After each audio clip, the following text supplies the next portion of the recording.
Alright guys, welcome back to What If Mr. Satan Wasn't a Fraud. Hope you're all enjoying the series. I know I am. And yeah, before we start, I just want to say it has not gotten a lot of views and a lot of people voted for it, which confuses me. Maybe it's my fault with posting, I don't know. But anyway, the people that do watch this, thank you. That really means a lot to me. With all that being said, let's get started. Suddenly, future Trunks would come. Everyone was shocked to see him again. As Mr. Satan was off, Goku walked up to him and asked, "What is he doing here?" And Trunks explained something. He explained that his timeline had an evil Mr. Satan. They call him Mr. Satan Black. Goku and Vegeta got Mr. Satan and had Trunks explain it to him too. Mr. Satan was shocked. Who is this Mr. Satan Black? Did he truly turn evil in the future? But then something happened. A portal opened up as Mr. Satan Black walked out and began to look around. As he saw Mr. Satan walked up to him. He could feel the energy was different, but he just didn't know how. It felt so similar to him, but it also had its own unique energy source away from it. Mr. Satan then went straight to him and said, "What are you doing, chump?" So this is the famous Mr. Satan. "Good, I get to meet you. This battle will fill me with information," he said, as Mr. Satan Black punched Mr. Satan. Mr. Satan punched him. Mr. Satan Black could only use 10% of Mr. Satan's power, but as they fought, his power was beginning to grow exponentially, and then suddenly the portal sucked him back through. Everyone watched and was amazed, as Beerus looked at Whis and said, "That energy, it's similar to Zamasu, isn't it?" We said, "Yes, my lord, it is. We should investigate that." So they decided to split up. Goku and Vegeta would investigate Zamasu's energy, while Mr. Satan would go back and fight Mr. Satan Black. Mr. Satan would look at Trunks and say, "Don't worry, I'll put this creep in his place. Nothing can beat the original," he said, smirking. Trunks nodded and said, "I hope you're right." Mr. Satan and Trunks would go into the time machine, and as they went out, Mr. Satan Black flew back down. "Ah, seems like you're back. It's been quite a while since our last match. It's only been a few hours," Mr. Satan would say, "and a few hours is all I needed to evolve."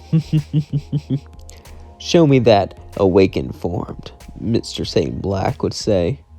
Mr. Satan would look at him and say, "What are you talking about? You're not strong enough to fight my awakened form, my superhuman form." "Oh yeah? I think I am," he would say as he would turn rosé. Mr. Satan would say, "Alright." He would then go to his superhuman form, and they both would begin to battle. As the battle started, both of them began to fight and push each other further and further. As they pushed each other, the entire universe shook, sending shockwaves, just like when he fought Lord Beerus, or Beavis if you're Mr. Satan. Mr. Satan Black said, "You're so powerful. Look at this power. Look at the power that we possess.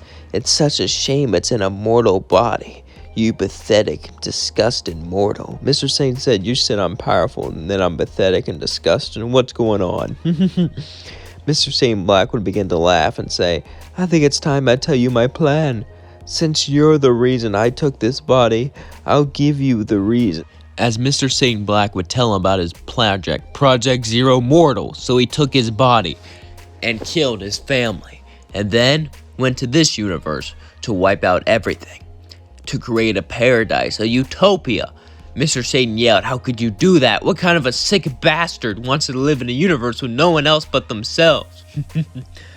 "Oh, it will be beautiful. Nature will take back without you pathetic mortals." Meanwhile, we cut to Goku and Vegeta, who go to investigate Zamasu. As we cut to Zamasu, he would be watching GodTube, and he would see this Mr. Satan fella, and he was amazing. He defeated Hit and everyone else in the entire tournament like it was nothing, easily pushing them out of the ring like they were just trash.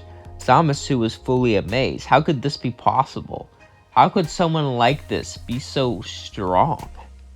He was just a mortal. How could a mortal attain such a level? He would ask Gowasu, "How did he get so strong?" "We don't know. He did push-ups, pull-ups, and many other things like that." "That's it? Just simple training?" "But that's unnatural. Not even gods could reach that level. Zamasu said, shaken. Yeah, he's on par with Beerus himself. Zamasu would then get angry, thinking that no mortal should be this strong, and that this is an abomination. But suddenly, as he felt this way, Vegeta, Goku, and Beerus would appear on their planet. Zamasu would become a bit annoyed that Goku and Vegeta just showed up on his planet. But Goku and Vegeta both really wanted to fight him, so they played rock, paper, scissors for it. Zamasu was annoyed. Why would such mortals play rock, paper, scissors just to fight a god? A god! Someone so above them. And yet they played frivolous games to decide who fights him? Vegeta won, as he gloated, and he turned Super Saiyan, charging at Zamasu, and he just beat him up. Zamasu was humiliated, defeated by a mortal. He needed to wipe out these mortals. This must not stand. After that, Beerus and Goku began to talk, but Zamasu didn't care. There was only one thing that was in his mind: rage. Pure rage. All he could think about was finding a way to kill Goku, kill Vegeta, and most of all, kill Mr. Satan. The man that could rival a god that was just a mortal.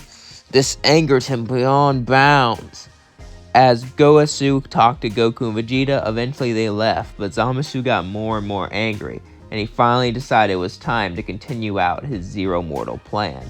Meanwhile, we cut back to Future Trunks' timeline, but we don't cut to Mr. Satan versus Mr. Satan Black. What we cut to is Future Zeno. The entire timeline was shaken. Two Mr. Satans battling each other sent out shockwaves so powerful it shook every single universe in the future timeline.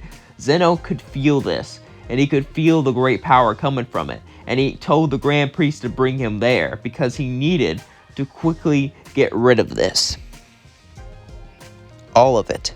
They needed to destroy it, so Zeno and the Grand Priest began to move towards the Mr. Satans. As we cut to the Mr. Satans battling each other fiercely, suddenly a ki blast is felt behind Mr. Satan.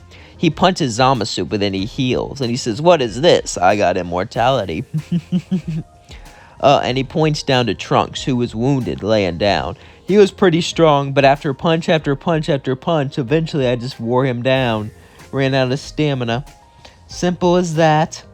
He pointed down a ki blast about to kill him, but the Mr. Satan punched him back, and quickly ran over to get Future Trunks. However, as he ran to get him, he looked up, and he saw Zeno. He remembered him from the Universe 6 and 7 tournament. The two Mr. Satans were shocked, and Zeno says, "Bad guys fight, almost destroy everything." Zeno erased, but before he can erase it, the two Mr. Satans charged at Zeno, working together, not on purpose. When they saw Zeno try to erase him, a primal urge appeared in their mind. The urge to survive, the oldest urge in all of the universe. As they both charged and punched Zeno so fast the Grand Priest couldn't even react, Zeno was destroyed. The Grand Priest yelled, "What have you done?" as suddenly the entire universe began to shake. All of Future Trunks' timeline began to collapse. Without Zeno to maintain things, the universe was just straight up deteriorating. Mr. Satans were both shocked. As Mr. Satan grabbed Future Trunks and began to run towards the time machine, so did Mr. Satan Black, but Mr. Satan punched Mr. Satan Black into the sky. As he flew back down to try to get in, he was too late, as Mr. Satan and Trunks went back to the present timeline, destroying it. Mr. Satan felt guilty as he got out. He didn't know what he would tell Trunks, but he decided he would have to lie. There's no way anyone could know. Meanwhile, Goku and Vegeta get back. Mr. Satan hid Trunks into the time machine. There was something there that could stop you from sensing power levels, but I want to put that there so you can go to the future timeline and present timeline undetected in case there was threats there. Mr. Satan went up to them and lied and said he took care of it and that everything is fine now.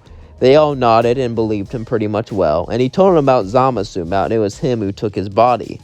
And they were shocked. Goku was like, "He didn't seem like that bad of a guy." Vegeta said, "I could tell he hated our guts. Looks like we gotta take him out." Whis says, "Even so, we need to be careful. This is a Supreme Kai after all." Goku and Whis go out to check him out, and things play out like normal until Future Trunks wakes up. Mr. Satan goes to the time machine and explains what happens and says, "You're gonna have to get out of here without them noticing." Future Trunks was angry at Mr. Satan for what he did at first, but he realized it wasn't his fault, so he hit his power level and went off. So Future Trunk goes off to hide somewhere on the planet where he holds his power level to make sure that no one can find him. And that's going to leave things off. Don't forget to like, comment, and subscribe. Hope you like this video. Mr. Satan messed up that entire timeline. That might come back to bite him, might not. And yeah, the next match should be the Tournament of Power, and that should be interesting. So, hope you all are excited.